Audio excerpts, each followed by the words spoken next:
there, guys, girls, gamers. It's the Pretty, the Bearded, and the Bald podcast, the second edition.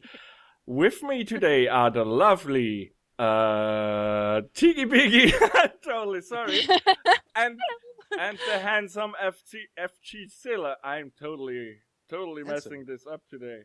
My name is Genuineparts, and the reason that you don't see my video is because you lovely people haven't subscribed to my channel yet.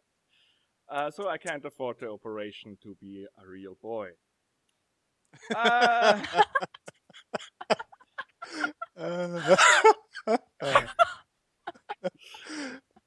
That's sad. That's sad, Yeah. man. Subscribe to the channel, people. Come on. Yeah, totally.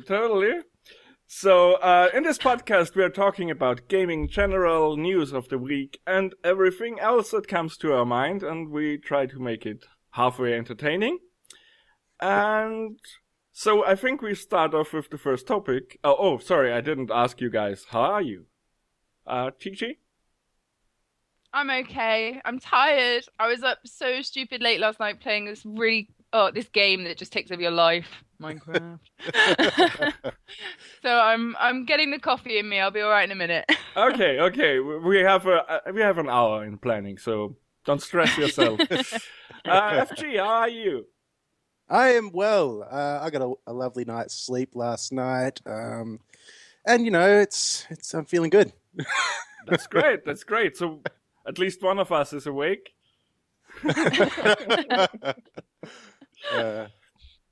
Good. The first topic I have on my list today is the DLC discussion, sparked off by the release of Destiny, where a bug showed off 2 DLCs that are announced but are included on disc. And so there's the question, when DLCs are already on your game disc, is it right to sell you this content? Is this additional money making? Is it just made because the devs are pressured into making more content by the gamers? Or is it not really fair to the customer? I think there's 2 ways you've got to kind of look at it. You've got to look at it from the developer's perspective or the publisher's perspective, and you've got to look at it from the consumer's perspective as well. Now, from a consumer's perspective, it does seem a bit, ridiculous that you've got this content there. It's on your computer. You just can't access it until you pay someone. It's like buying a house and having half the rooms locked until you buy extra keys for it. It seems a bit ridiculous, but the other side of that is, game making, particularly a game like Destiny, is an incredibly expensive thing to do, and it's a profit-driven business. They want to keep making games, and they're only going to get to do that if they make, a lot of money from it. So as long as people are willing to buy it, they'll keep making it. Exactly right, and that's what it comes down to. The price that they're able to charge, what they're able to get away with, this depends on what people are willing to pay for and what people are willing to spend on it. So on the one hand, I guess you could say, yeah, it is a little bit unfair, but is it? I mean, when you say that, you've got to consider, okay, this stuff's on the disc, it's available, but if you pay for it, if they were to take that off the disc, or it's created as DLC, you've downloaded it when you originally bought the game, you just haven't been able to unlock it. If you were to say that's unfair, I want to be able to use everything I download, they'd simply take it out of the original download and sell it to you as a download later anyway. So it's not like you're going to get anything new from it by kind of, outlawing, so to speak, this sort of activity. I don't think it's necessarily going to generate better outcomes for gamers to get rid of this sort of idea. I mean, I have to ask you guys a question, because obviously there is a big gap in my gaming career that ended with PlayStation 1 and started this year. So a rather large gap. When did this sort of DLC content, start becoming the norm? The whole thing kicked off with Morrowind, I think. No, Oblivion. Because there was a downloadable horse armor that did absolutely nothing except horse armor. And I guess that was the advent of DLCs for games. And there was a whole controversy about, cosmetic items that you can buy for a lot of money. And from there on, I mean, before that it was just expansion pack for, GTA 1 had expansion packs, but the DLC thing started off with Oblivion, I think. And so there's this another thing. There's a lot of DLCs that only are small packs of stuff that. I'm thinking about the game we talked last week. Crap. Yes. Well, you've got the game. People, Google it. What game is he trying to think of? Google it. What? It's the same game I couldn't remember last week. And I can't remember Saints Row. Saints Row. Okay, yes. What are you going against Saints Row? I thought because Saints Row 3. Jesus, man. No, Saints Row 3 had a lot of small downloadable things. Yeah. Just Cause 2 did this, where you could buy cars and weapons for not a small amount of money, in my opinion. So yeah. Well, I mean, another game that leaps to mind with regards to that, and I don't think people necessarily lump it in those categories at all, but it would be TF2. Now, TF2 obviously is free to play, but their hats and all their cosmetic items, which add nothing in terms of your ability to compete in the game, have to be unlocked. They're random drops that have to be unlocked with a key that on the marketplace, I think what at the moment costs $1.20 something else. I can't really remember exactly how much they cost. But I mean, that turns into quite an expensive endeavor. Every new download, every new DLC that comes out will have 8 or 10 new cosmetic items. Everyone wants them. You're spending $10 or $15 per new DLC, which you can choose not to unlock, of course. I can kind of agree a little bit with that, as you're getting a game free to play that technically the DLC is not game changing. No. You can still play the game to its full, as you're meant to, without it, but you're getting that for free. So to be able to buy a few cosmetic items, I can get that. I kind of think that's okay. What I don't like is, with Sims 4, like one of the main things that people always love about Sims is swimming pools. Like, and the developers know that. They know that everyone loves to chuck their Sims in a pool and woohoo and all of that sort of stuff. So they took it out of Sims 4 and made it part of a DLC. Yeah. I mean, that seems quite, I'm even struggling with my words today. Immoral. They know that everyone's going to want that. Yeah. So it's not like they've made a new fancy wallpaper that you could buy for your house. They've taken out something that was a core value of the game and made it you have to pay extra for it. And you've already paid £50 for the game anyway. Yeah, exactly. It wasn't like it was cheap or something. No. That's a fair point. There's people that do it right, I think, and there's people that do it unscrupulously. Oh, big word. Yeah. Well done for 8 a.m. Nice work. And as you said, TF2 is an interesting part of this thing because TF2 was originally available to buy, so you had to pay money if you were an early adopter, so to say. So now you have a game that others get free to play, and you still have to can buy hats for the whole thing. So that's definitely because with Hearthstone, that's a free to play game where you have to buy the card packs. Which is what I get, but it's also kind of a core mechanic. It's this whole pay to play. You don't have to. I mean, I play Hearthstone, and I've never ever given that game a penny. But I suppose I'm not playing it competitively. I'm not it's not my whole life playing Hearthstone. Play it for a bit of fun every now and again, and if I earn enough coins to get a new card pack, it's like, oh yay! Yeah, absolutely. Well, that's just the general of free to play games. You don't have to. Yeah. But, it speeds the process up a lot if you do. Yeah. Where I get quite upset with DLC is when it's sort of, this is not necessarily the fault of developers, and it possibly needs to be a joint effort between parents and developers. Is when you hear about these things being sort of marketed at kids as like, you've got to have it, you've got to have it, you've got to have it, and it's. Children are very susceptible to these kinds of things, and I don't like the idea of people being taken advantage of. Yes, absolutely. In that sort of way. But then again, parents don't let your kids have access to your credit card. Yeah, absolutely. But even if they're just looking at getting that 5% of impressionable kids who have access to their parents' credit cards. It's a lot of spend up money. it's worth, well, for unscrupulous developers or publishers, it's worth their time to actually try and market it like that. Yeah, for sure. Especially when games are designed, especially with free-to-play games, which are designed to be grindy, to encourage you to spend the money to, it's not necessarily pay to win, but it's pay to progress faster. Well, iPad games are just the perfect example, aren't they? Exactly. Your average farming iPad game or whatever is like, wait 5 hours or pay 5 diamonds, Yeah. those kind of things. And a game that I've been playing, or was playing for a while before the grinding just got to me, is RoboCraft, which is on free to play on Steam. Oh, yeah. And that by halfway, there's 10 tiers. By tier 6, it's so grindy that you just cannot keep playing it. Well, I couldn't keep playing it and maintain my interest. But then, you can pay a small amount of money.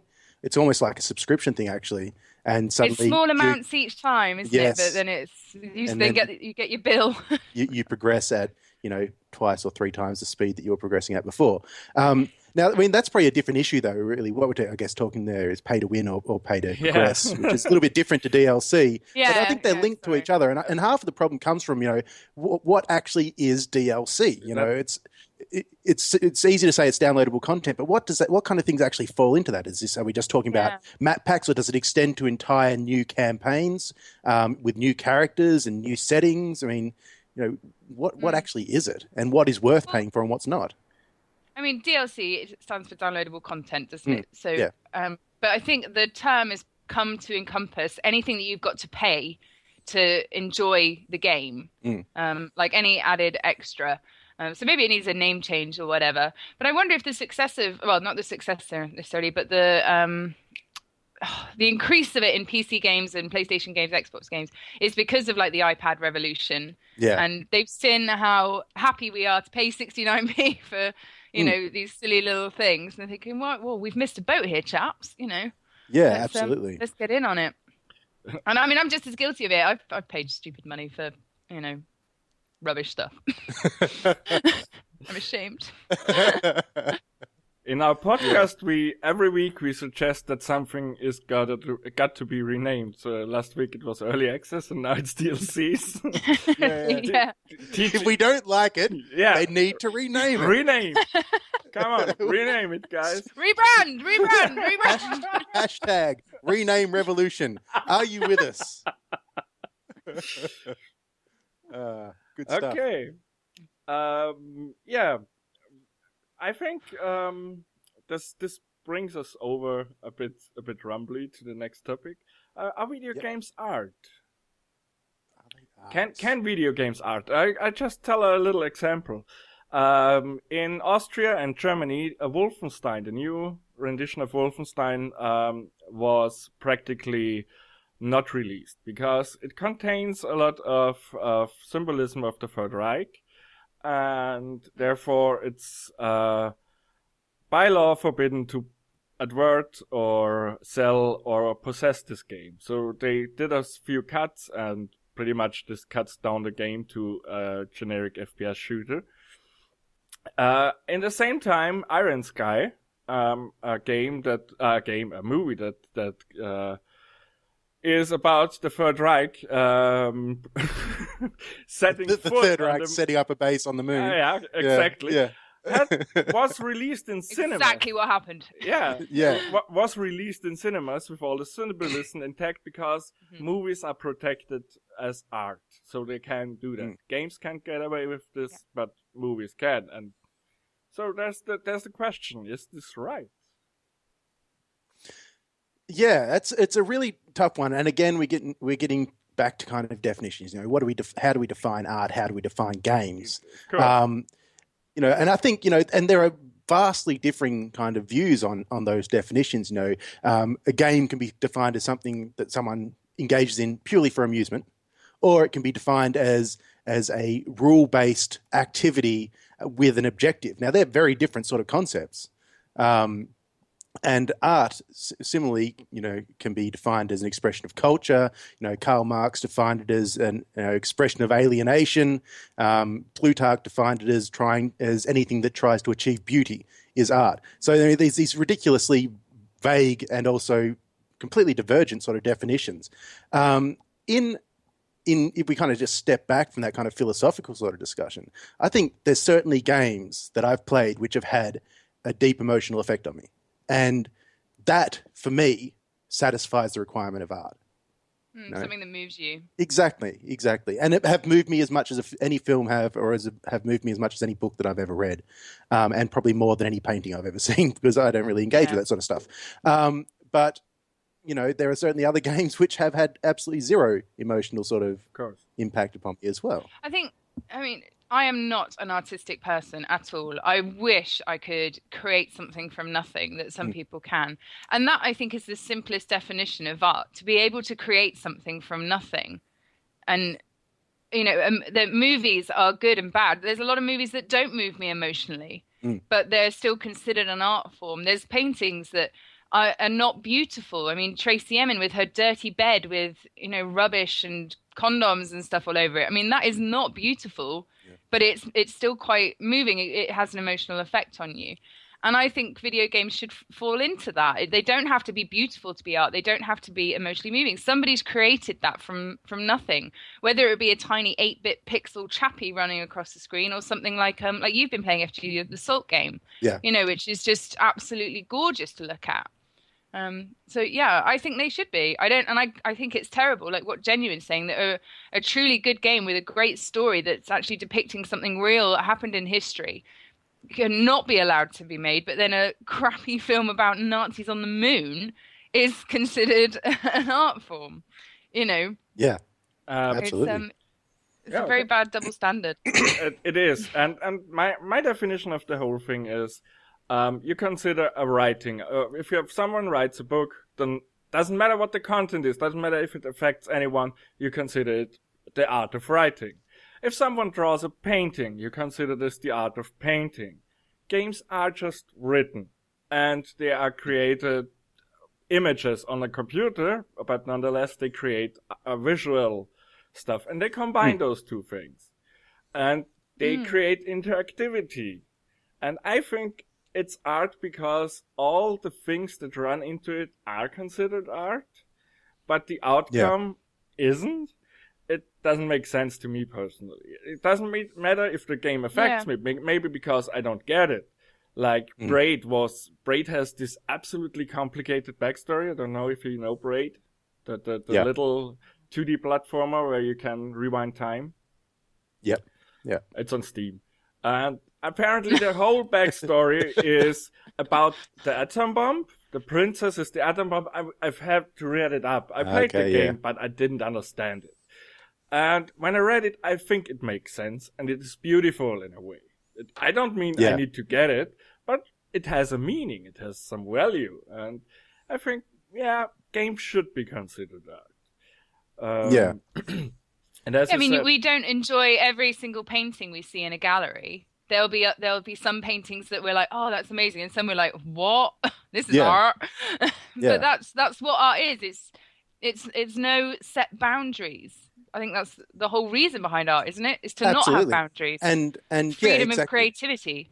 Yeah, and the moment you define something or you set the rules for what art is, you're immediately confronted by hundreds and hundreds of exceptions to the rule that should definitely be considered art, but don't fit into those particular guidelines. Yeah. And it's interesting, so you've got a situation in Austria and Germany where there's games that are being banned or requiring to be modified on the basis that they don't fit this kind of criteria of art. I mean, in Australia, we have a lot of games that are banned over here as well on the grounds that, they're overly, violent. The violence is, overly violent, things like that. But the violence that's portrayed in those games is completely acceptable if it's in a film form. Quentin Tarantino's films, I bet, are shown at all the cinemas. Exactly right. There's not really very violent. Yeah, there's not a huge amount of restriction on violence in film compared to violence in video games, and I think it does come back to this kind of idea of players having a certain degree of agency in the actual gameplay itself. I was just about to say, I think the difference is in a game, and I mean this is a whole new topic with the violence in video games, but you're the person in the game generally doing the violence. That's such Yes. a bad word. Committing, thank you. Whereas in a film, you're watching someone else do it. Which is I don't odd in and of necessarily itself. agree with that being a reason to No.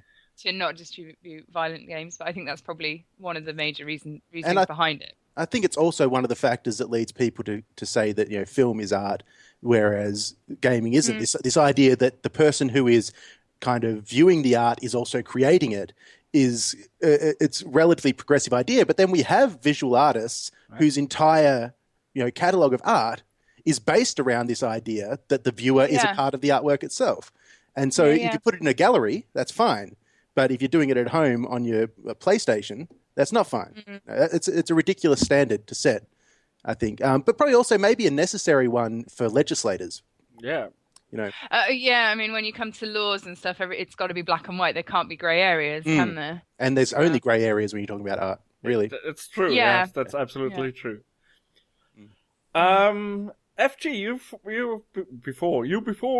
you said before the emotional side of gaming. So games that touched you. Do you have any examples? What games touched you, and what would you rate the highest?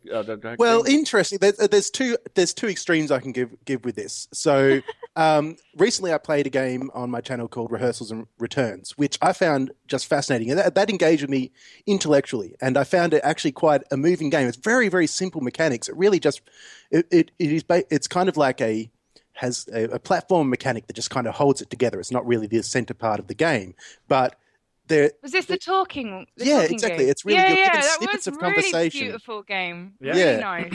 Snippets of conversation that you just say to strangers, and there's no real reply or anything. It's just you're kind of forced to think about what would you say to this person if you actually met them, which I think is fascinating in itself.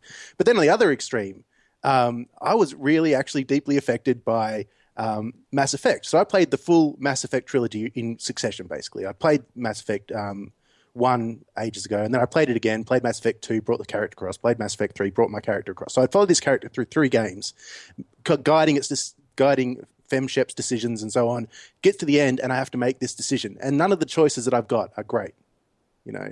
And then I have to make a choice. And the result of that, I found really was like reading a really, really good book. And at the end of the book, the outcome? Yeah, at the end of the book, you kind of have this. I don't know. It's like you're going to miss that character from the book. Yeah. You know, and I had the same feeling with Mass Effect. So there was definitely an emotional engagement there, and yet we're talking about opposite ends of the development spectrum. You know, very indie games to, you know, blockbuster titles. I really enjoyed your Rehearsals and Return. I actually found that really nice to watch. Oh, good. It was very calming, and like reading all the little totally. If you're going to pick a game as art, that's definitely one I've seen recently that I could watch that all day, just like in the background of my living room, have that running around. You know, really nice. Yeah, very interesting. Really liked it. What was a game that affected you, TG? Sorry, did you? Me? Yeah. I hardly play any games. Well, I played Goat Simulator the other day. That was pretty affecting.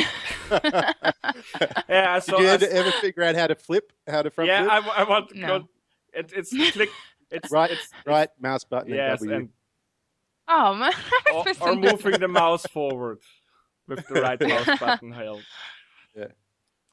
No, I mean, like I say, I've not played lots of games. I've only just recently got sort of back into gaming. But my husband Rob, he plays a lot of games, and I'll sit and watch him. I remember when we first met him playing Uncharted 3, and I actually just sat and watched him play it on the PlayStation. And it's probably not even that good a game, but I really enjoyed getting involved with the story of him playing and working out where we were going next. And it was kind of like watching a Let's Play in my own living room. And wanting to know what happens next. And there's, you know, I watched Pompeii the other night, and I really couldn't have cared what happened next in that film. It was pants. And, you know, that I'm watching my husband play Uncharted 3, because that was a good story, was much more enjoyable than watching what has been a blockbuster movie. Yeah. And I think, you know, it didn't move me emotionally deeply, but it definitely held me and made me want to continue the experience. Yeah. What about you, Genuine? Well, anything? A game that I have to mention is The Walking Dead by Telltale Games, because some of the decisions were really tough, and I had to really think about it. So I wasn't feeling like, wow, this is a game, it doesn't matter. So I was really deeply concerned what I was going to answer to some of those questions. And so the ending made me quite sad, yes. But what I noticed is that a lot of AAA games have somewhere on the back a big emotional story. And I hardly feel in these games, like Fallout 3 comes to mind, where they said bigger, engaging, emotional story. And I see how the story is supposed to be emotional. You find your dad, and then in the end, I don't, I would say spoilers now, but if you haven't played Fallout 3 by now, sucks to be you, to be honest. Yeah, exactly. Exactly and in the ending, you have to make the decision to go in and die. And I didn't feel a thing. I played this game for hours on end, and it was an interesting and good game, but the story didn't really make me emotional. That comes down to writing, though, doesn't it? Because to go back to comparing to films, there's films that potentially have a good theme and a good story, but they just do it so poorly that you don't have that emotional connection. Whereas another film could have exactly the same story in its own guise, but you're like, oh my God, because they've done it right. They've got the right actors, or they've got the right ambiance, or they've just ambiance. I started to think about why did one game affect me so much and the other didn't absolutely not. And I think it's just the general settings. The current games are all set in a crapsack world. Fallout 3, you get in there and everything is destroyed. Really, there's little to hope in this game. There are only a few settlements, and there are deep problems in those. And I don't feel I can make a difference. And if someone dies, well, the world was doomed anyway. Whereas in Telltale games, in Walking Dead, you have this little group that cares for each other and gives you the glimmer of hope that everything gets better, and therefore it's much more disturbing if someone dies there. So I think what current games do completely wrong is set you in a absolutely bleak and downtrodden world and make you feel like, well, everything is crap anyway. Like, I mean, that's the fashion of the times, though, isn't it? That's not even in just games. You look at a lot of the films that are coming out nowadays. It's all very much post-apocalyptic, very downtrodden societies and things. So I think people are jumping on that bandwagon for a little bit at the moment, kind of like, this is what's popular now. Let's just do it, and they're not, like you say, not really thinking it through. They're getting the first bit, but not the end bit. Yeah, I also think that with something like Fallout 3, and I think Skyrim also fell into this same trap. They give you this open world with no real boundaries. And so you can walk out of the vault in Fallout 3 and just go whatever direction you want. You don't have to go to Megaton. You can go anywhere, and you can set up your own story, do whatever you want, never really follow the actual main story at all. And you can do the same with Skyrim. You can just go wherever you want. And that means that the author is kind of less visible. And it takes really strong game design, I think, to encourage people to make the decisions that you want them to make so that you can get them to engage with the story. And for some people, that's just not going to work. They're not going to necessarily take those cues. They're going to want to go off and do their own thing. So the difference between that and the Telltale games is that they have a much firmer control over of course, the main plot points. You hit the plot you follow points. The story. Yeah. You get your decisions, you get your choices to make, but you still hit all the main plot points, and they can control that and how it's represented to you and so on, which you can't really do with Fallout 3. And Fallout 3, you might have completely different companions in one playthrough as to what you had in another playthrough, so that relationship thing disappears. And I think that lack of authorship makes it very difficult to really develop emotional engagement. True. Another game that did it right, that has this open world feel, I mean, it doesn't have the companions, was GTA 4, even if it was very criticized for its, more serious story. But the ending was quite hard on me too. So I was feeling with the characters there, and they weren't sympathetic characters to begin with. So I guess you are right. It depends on really, really strong writing. To get the same effect that you would get probably you couldn't read a page without crying if it was a book. When the game designers then make a game, it has way less impact. And so I think you're right on that. Yeah. Yeah. It's a tough job making games, I think. I would think so. Yes. Yeah. Very good. For sure. Good. Do we want to take a short break for coffee, or do we want to continue? Yes, we do. Yes, please. Okay, so we are back after this short break. Welcome back, everyone. We took a little break because now we're getting a really, really long rant. Oh, no. TG has said it's going to be a very, very long rant. And so we took I'll try not to rant. a small break before that. Because, TG, as far as I'm aware, and I read through it, so I'm just representing the viewer, you had a little run-in with a journalist on Reddit who asked you about what do you as female gamer enjoy about Minecraft? And that's a big problem in the media today, I think, because we all talk about equality but apparently girl gamers are still regarded as something very special or deviant, I would say. So tell us a bit about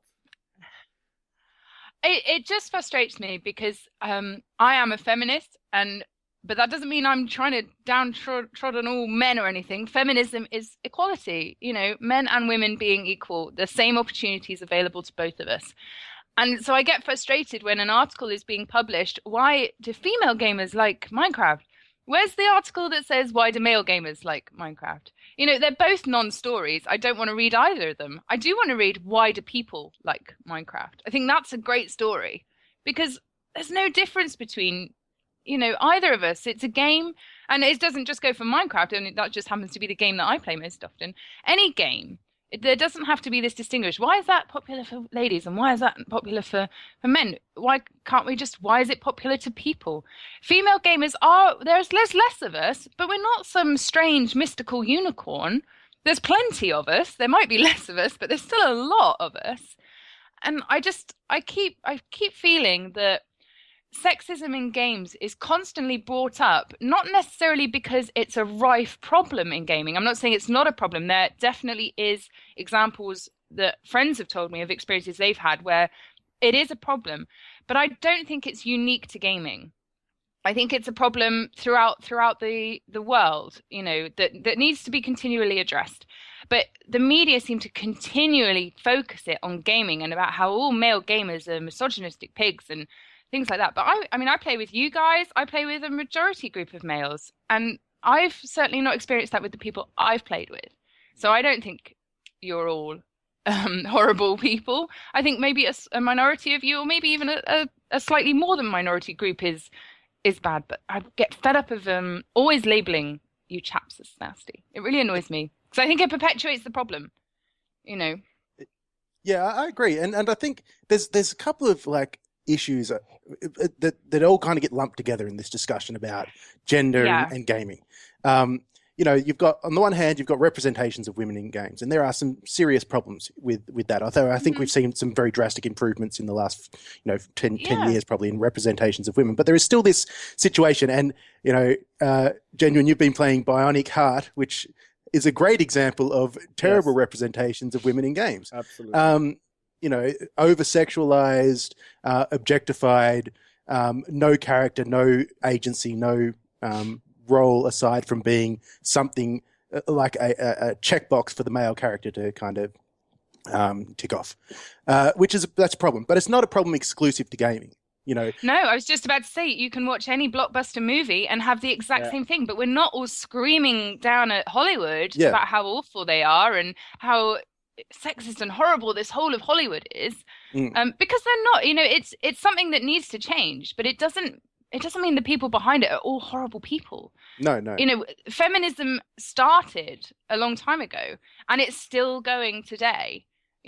Hopefully one day we will reach this beautiful utopia where we are all equal and stuff, but it's always a continuing process. Absolutely. And I don't think bashing people for it is the way to resolve the issue. I certainly don't. Because there are good games, like you said. I've just watched BK play Wasteland 2, and he was creating his team and a full team of females. And there was great representations, the leader and how she looked. Yeah, she looks like a leader. She looks serious and, brilliant. I really enjoyed watching him put together that team. But not once in his video did he mention how, oh, look, it's women and stuff. He just enjoyed playing the game. Yeah. So I don't think gamers actually care what women look like in games. They just want the game to be good. No, absolutely right. And I think part of this stems from generally it's relatively difficult for people for marketers to access the 20-something male audience. They tend not to be they don't purchase items at the same rate the female 20-somethings do. So gaming is one of the things where guys will actively go out and spend money. Yeah. So a lot of this stems from, I think, to a degree, marketing towards that sort of section of society, and it makes some assumptions about that, which probably are backed up by some sort of evidence to inform the decisions. But nonetheless, it makes some assumptions about how men in that age group regard women and how they see them, and it sells them that very idea, which I think is a problem, and it stems from that broader problem culturally, not the gaming industry again. Yeah, and I think that men in that age group, probably sort of actually from about 15 into the early 20s, that is actually when you're discovering your sexual identity and working out what is appropriate and what isn't appropriate with women and stuff. And so and certainly from the friends that I have who've experienced negative things in gaming, it seems to have stemmed from that age group of men. Yeah. And I think that those same age group are the guys on the bus that when the mother is breastfeeding her child are going, gross, oh my God, boobs, and things like that. But I mean, that's not acceptable at all either. That completely unacceptable. And it's not acceptable in games, but I can kind of see why it comes from that group. Because you're in that awkward stage of trying to learn what's appropriate and what's not appropriate. The problem with gaming that we have is that it's on the internet as well. So you have this anonymity where you're not responsible. You can go on Reddit and call someone, I'm not going to say the words, but something really, really horrible. Yeah. And your mum's not going to tell you off because she doesn't know. Yeah. And people will tell you off on Reddit, but you can just continue this horrible flame war and never actually suffer any consequences from your actions. I don't know how to get around that really, because they say don't feed the trolls, don't they? And it's true. Yeah. You can try and correct someone on the internet, but you won't achieve anything. No. But it's I mean, you guys are on the Reddit Let's Play, aren't you? Yeah. One of the girls on there, her YouTube channel at the moment is suffering a systematic attack from this group of people. And one of the suggestions brought forward was that the reason she's receiving this is because she's not hidden the fact that she's a female gamer. It was, I think it's something onion, annoying onion. No, what's her name? Yes. Rude Onions. Rude Onion. Yes. And one of the suggestions made forward was that she was receiving this hate because she had not hidden the fact that she was a female. And I mean, that's a really, if that is the fact that she is of why she's receiving this hate, that's a very sad thing. And it's a sad thing that somebody recognizes that girls possibly hide their identity as females to try and avoid that kind of attention. I mean, I've not experienced any of that so far, but I certainly do not hide that I'm a female. I'm happy to be on these face cams and things like that. My channel is covered in pink and all those kind of things. Yeah. And I would hate to think that I would start receiving hate, not based on my content or my personality or my input to discussions, but just because I was a lady. Yeah. But I don't think that's unique to gaming or to YouTube or to the internet. You have discrimination pretty much everywhere. And I think we should start battling sexism in the real world because we should get the problems on from the real end. You made all the points I thought about before, because you said the movies and everything.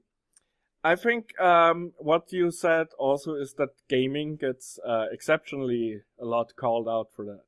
And there's this whole controversy about Anita Sarkeesian. Did you Yeah. Yeah, that she received death threats and really nasty stuff. I think there's this anonymity part that you all spoke it. And also, as I said, gamers, or as you said, sorry, gamers get bashed a lot for that. And I think that's the wrong angle to bash at something, because we don't create games, we consume them. Yeah. It's not the way forward. I mean, I work in an engineering environment which is heavily male-dominated and has been rife with sexism in the past, and even still today. You know, I sometimes get looked over at work because, like, oh well, you know, are you the secretary? You know, those kind of things. Yeah. But nobody's screaming at engineers about how awful they are. What they're trying to do is encourage girls at a school level to get into engineering. And that's the way forward, is not to keep telling game developers and gamers how awful they are, but to encourage from the starting point the greater involvement of women and females in gaming. Because if you tell people that they're awful and not to do something, you're not going to get a good reaction. But if you change things from the roots up, you're actually going to make real change, not forced change. And one of the things I hate at work is this, diversity targets. We've got to have so many women. I think that's wrong. It's like pretend diversity, because it's forced. Yeah. It should be, we should be working towards a natural thing where girls. I mean, I was the only girl at my school that took physics A level. Yeah. And it was certainly not encouraged. I remember when I went to choose my subjects, it was like, really? You do realize you'll be in a group of boys? And it's like, yeah, I do. But that's instead my tutor should have been going, brilliant. Yeah, you're really good at maths and physics. You will do really well. These are the sort of careers that you can be looking to. But that wasn't my experience. But that is what they're working towards now. And the same ideal should be going into gaming to make that change. It shouldn't be about writing constant articles about, oh, well, why do girls like Minecraft? Everyone play Minecraft and we'll get more girls in. Yay. Because that's just fluffy unicorns and pink crap, which, I mean, I love pink, but, I don't like all the fluffy stuff. Well, exactly right. It doesn't address the problem. The problem is there are structural issues. There are barriers that exist for women that don't exist for men. And those barriers need to be... A lot of the barriers are coming down, but the media is still perpetuating that they aren't. Yeah, absolutely, yeah. Because there are plenty of good female game developers. Absolutely, yeah. But the media keeps telling us that there isn't. And your average person doesn't read all the backstory or know indie game developers. They just know what they read on the front page of their gaming magazine or whatever.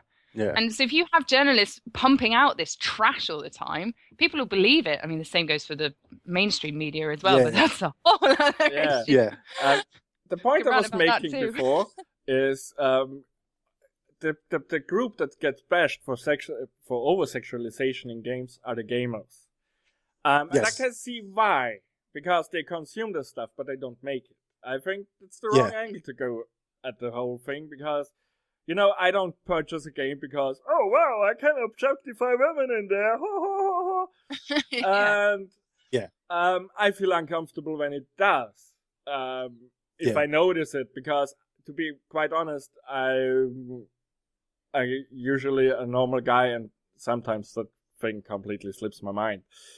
And what there's a whole layer to that, because we gamers, or gamers in general, have been target for all sorts of campaigns in the past. And I think what's coming out here is just the whole defense. I don't want to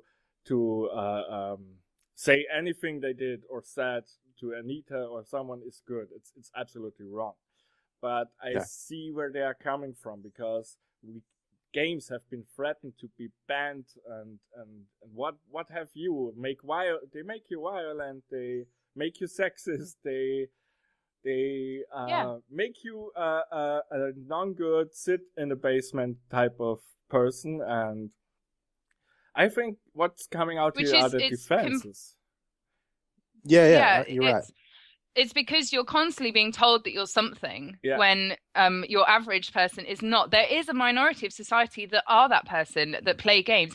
But it's the same minority that exists in every other part of our society, be it work, games, hockey, running, whatever you're into, that same minority exists in that social group.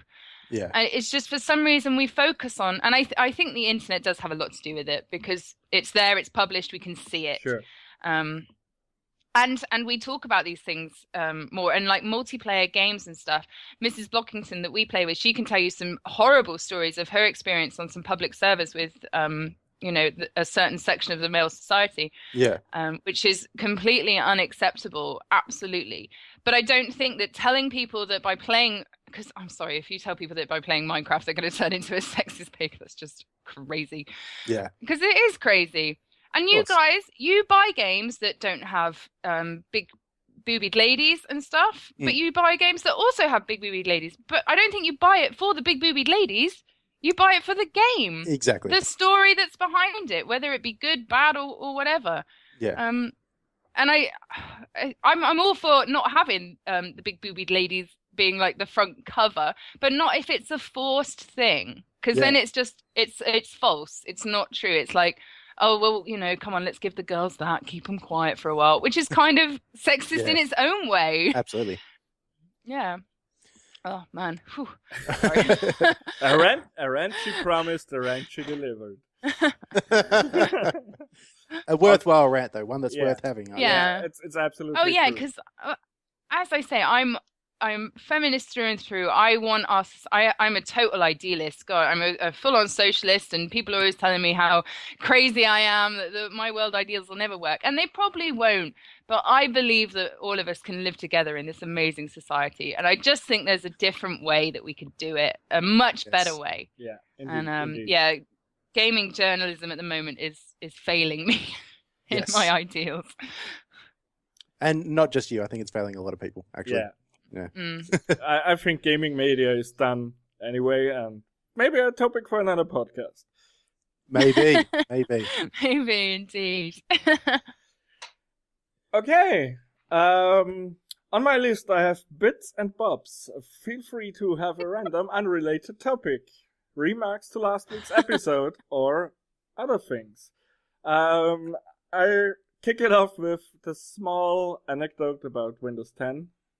As you have heard, Windows 10 is going to be released, and there's a lot of speculation why it's called Windows 10 instead of Windows 9. Because Windows 8 was a horrible, horrible thing. Yeah, and there was a thread on Reddit where a guy who claimed he's a Microsoft employee said because a lot of programs were just comparing to Windows 9 to see if it's 98 or 95 and broke a lot of stuff. Which sounds credible, I could imagine. The other things is Microsoft just wanted to get out of the uneven windows are good thing. Yeah. I mean, I think it's a simple marketing thing, which sounds better as on a banner. Windows 9 or Windows 10. 10 is a cool round number. I think that's what it is. Quite simple. Yeah.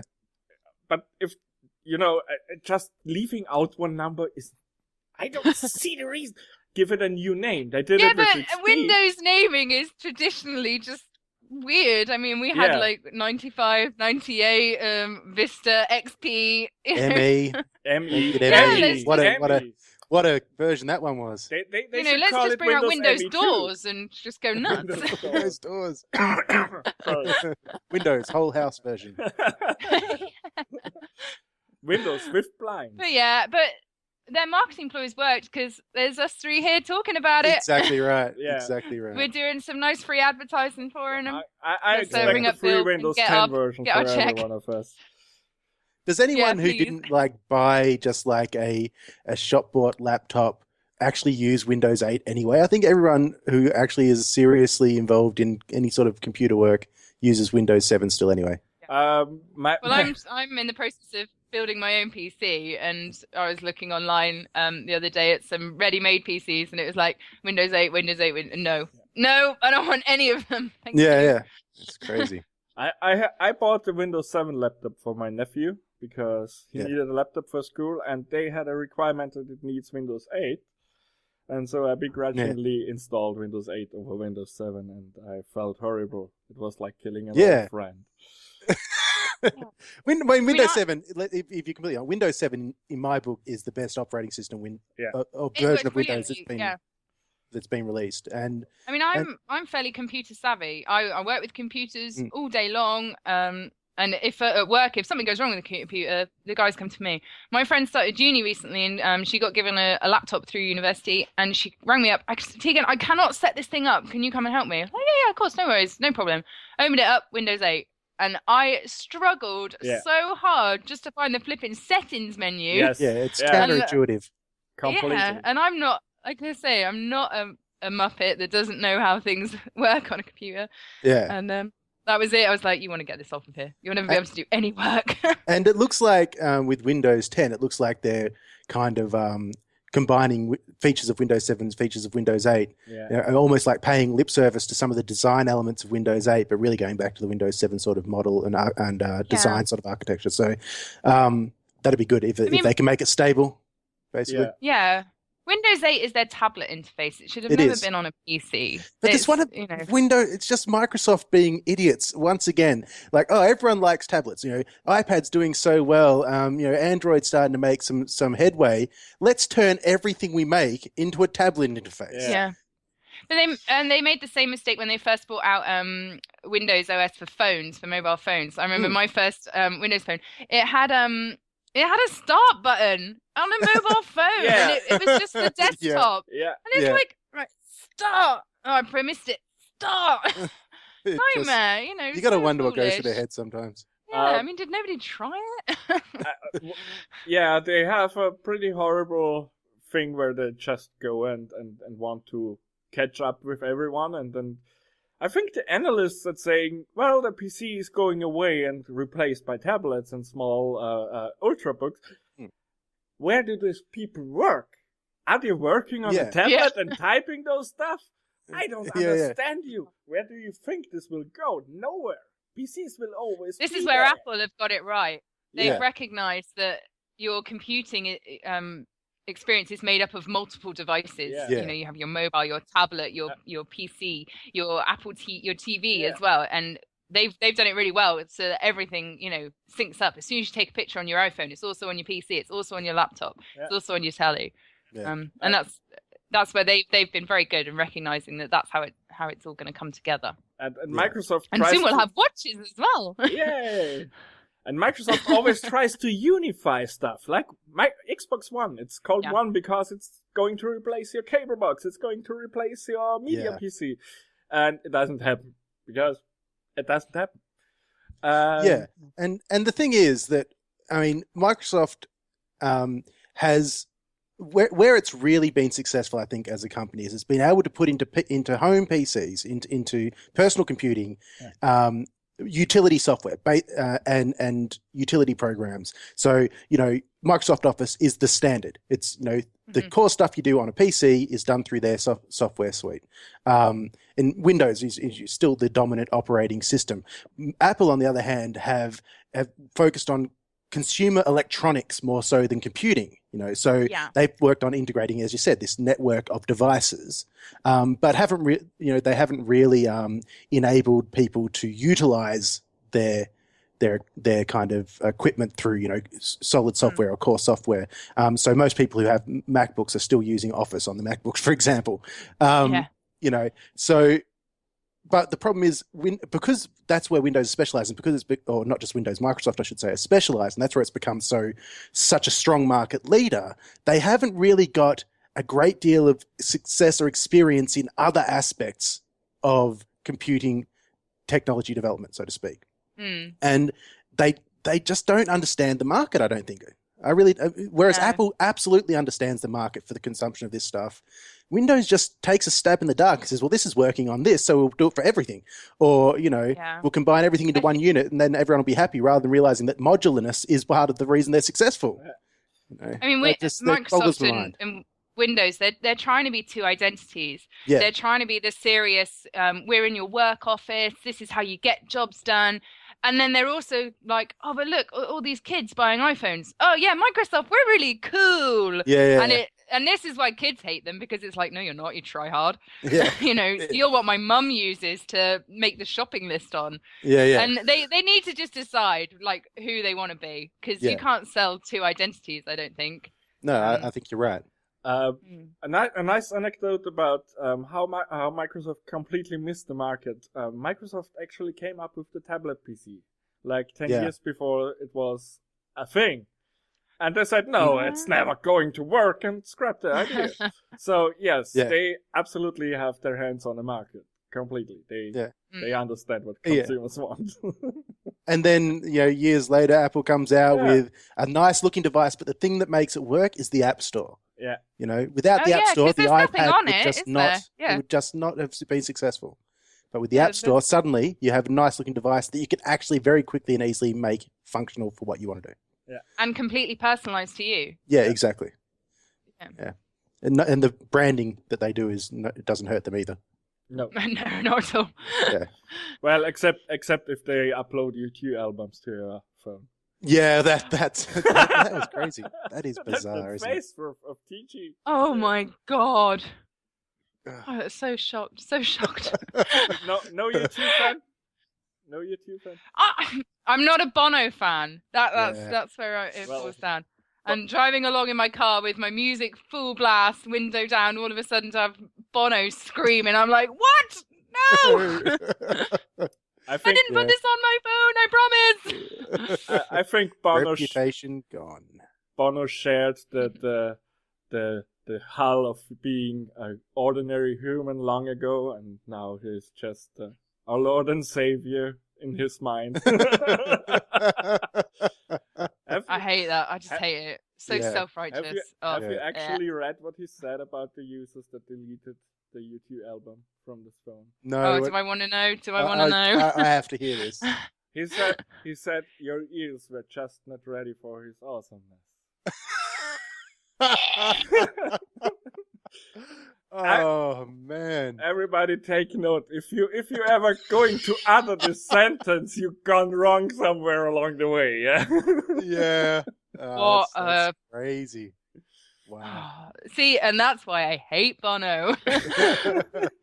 Sorry, Bono, if you're watching this. I know you're a big fan of podcasts. Subscribe to my channel, Bono. You can't hate Bono. You are not good enough to hate Bono. You're not good enough to hate Bono. Probably not. Wow. Yeah. Okay. That's another rant I could have all day, Bono. Yeah.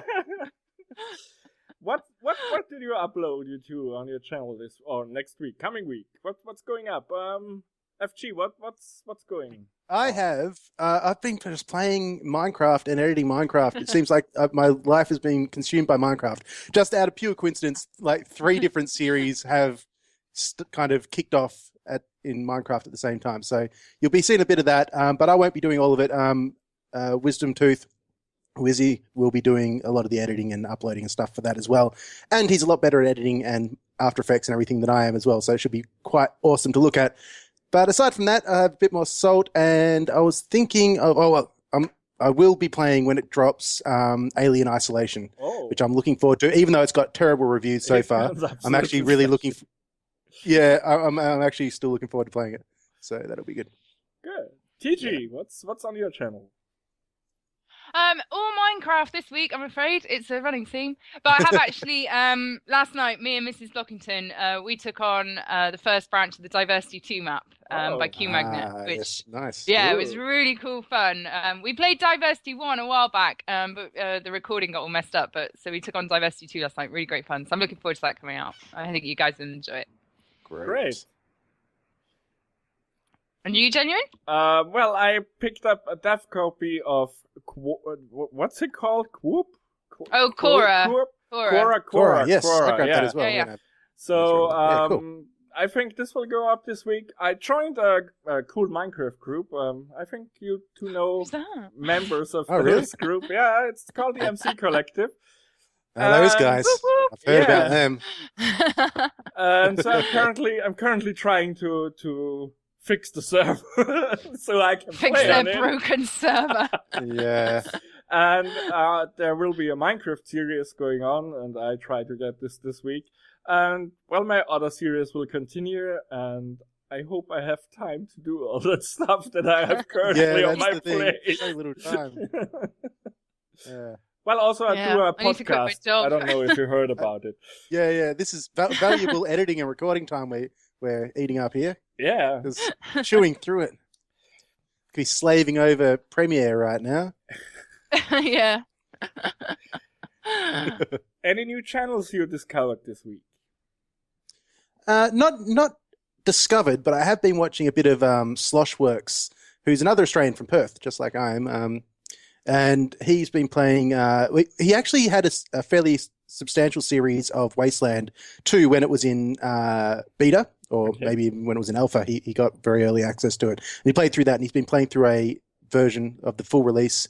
And he's also been playing The Long Dark, which is really cool. So I've been watching a bit of that, which is awesome. Okay. TG?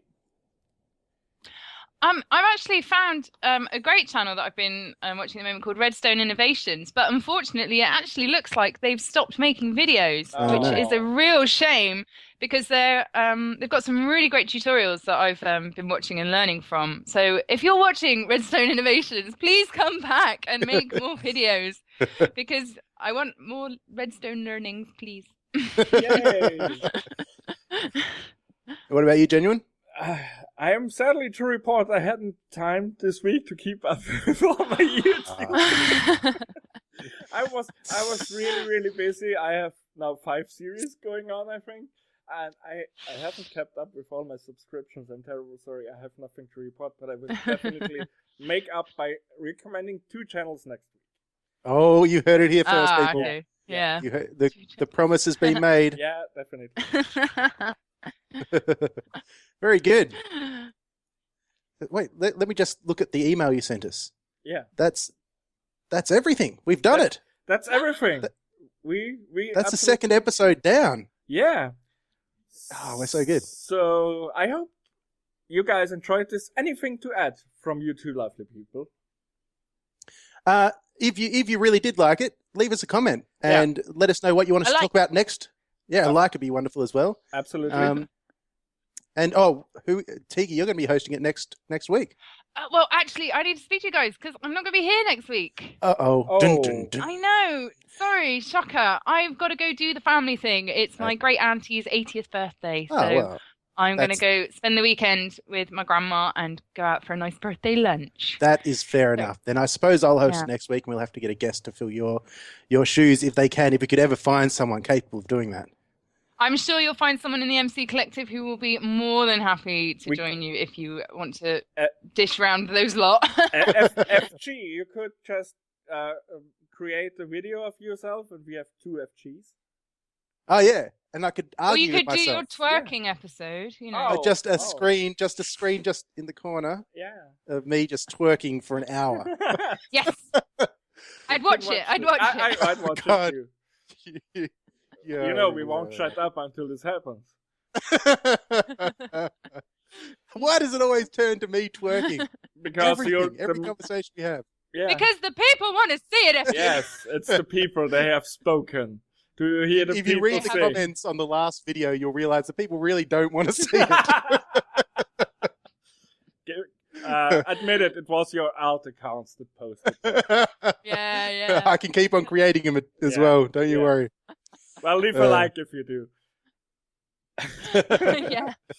Well, thank you so much for watching. I will link all the channels and information.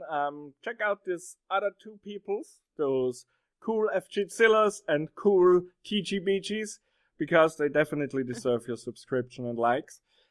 I have been Genuineparts. It was a pleasure having you here today. Thank you. See ya. Bye. Bye.